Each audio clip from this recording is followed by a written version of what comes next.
1%, whichever index you pick. The Bank Nifty is sulking a little more. That's down about 0.1. But even here, it's not a whole lot. And advances, well, 6 advancing stocks to 5 declining stocks. So market's still fighting a steady battle between the bulls and the bears at this juncture, between profit takers and buyers at this juncture. Very interesting peace in the market or stability in the market at this point in time, so we can discuss longer term issues. Our market master joins us, Ratnesh Kumar, now an independent market expert. Morning, Ratnesh. Morning. Good of you to drop into the studios. Well, what does it look like? We have been dilly-dallying between 8,300 and 600 or 200 and 600 for the longest time. Is the market telling you that it might break on the upside at all? Well, I think something similar that I've been saying for the last 1 or 2 months, which is that we are at a situation or position in the market that there is an expectation of growth recovery, investment cycle recovery, all of that is coming through. But we are also at a stage where the market is looking for data points to prove that. And without those data points, it is struggling to get beyond a particular point. And if you look over the next 3 to 6 month horizon, I think at least for the next 3 months, those data points are going to be few and far in between. It is not going to be entirely 100% proven. So I think you will continue to see a market which is going to be range bound over the next 3 months. But at the same time, it is a consolidation phase for the market. That's the way I look at it.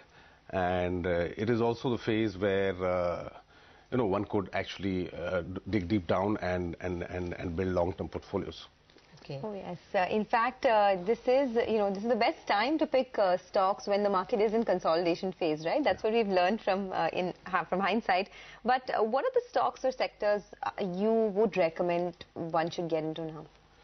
So, without getting into the stocks, I think sectorally one needs to be positioned for the recovery.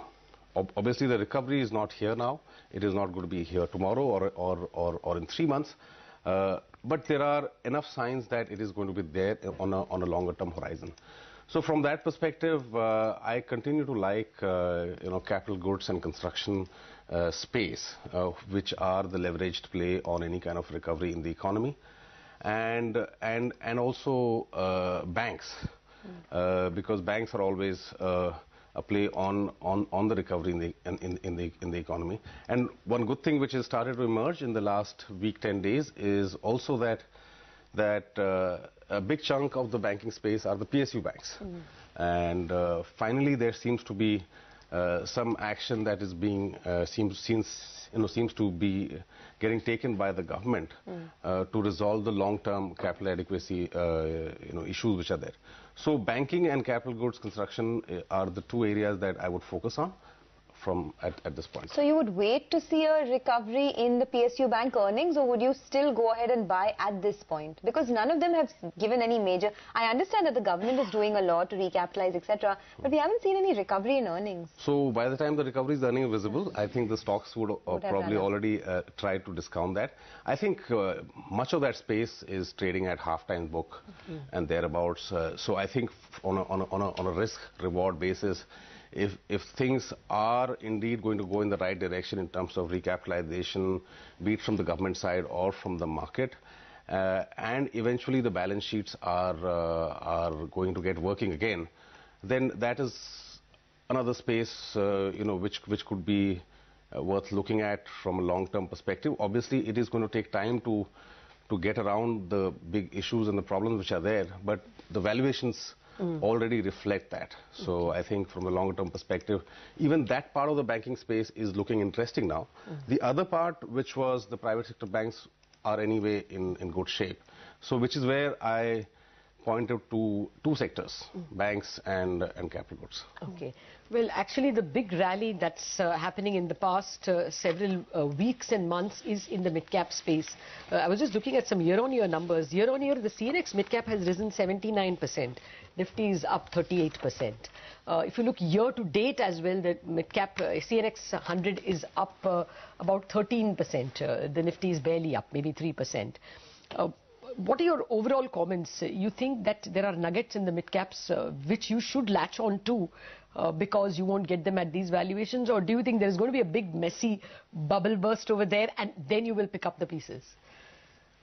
You see, mid-caps, by virtue of the size and the liquidity, obviously from time to time you will have certain stocks which might overshoot excess. But overall, within the mid-cap space, I think, to my mind, it is just the beginning, in the sense that there are going to continue to be opportunities.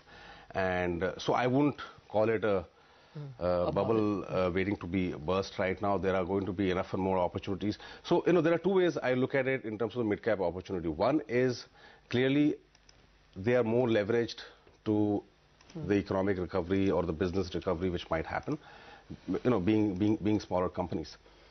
Second also is, which is more on the technical side, which is that domestic savings are back in equities through mutual funds or whichever way, other ways.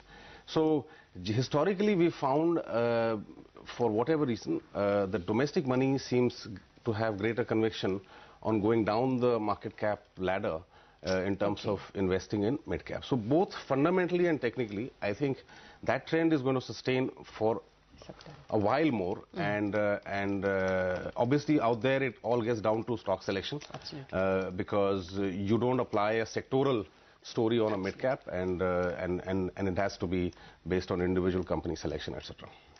Okay, you talked about two spaces. One was banks, and the other one was capital goods. In capital goods, in fact, we have seen a lot of a lot of companies report good numbers this time. Whether it's Siemens, whether it's BGR Energy, Suzlon, NCC, and these are many of them are beaten down names. Which are the pockets within capital goods that you like?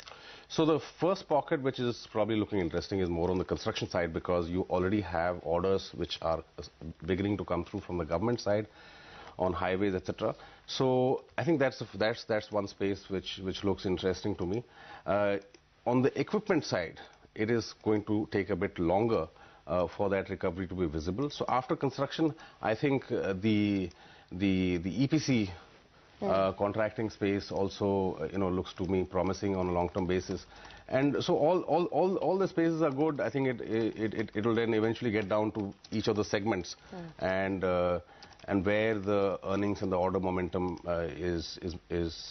gets visible faster. But overall, the space is what I like on a 2-3 year perspective. Okay. A lot of consumer staple companies reported maybe tepid volumes, but tepid values, tepid revenues, but not tepid volumes. Some of them actually, even in the mighty Hindustan Unilever, did not disappoint on volumes. So looks like they were selling enough and more, but probably at lower prices. So margins did well for many companies. I mean, it was obvious in a company like Godrej Consumer. Anything in that space that you would, because valuations is always quoted against it?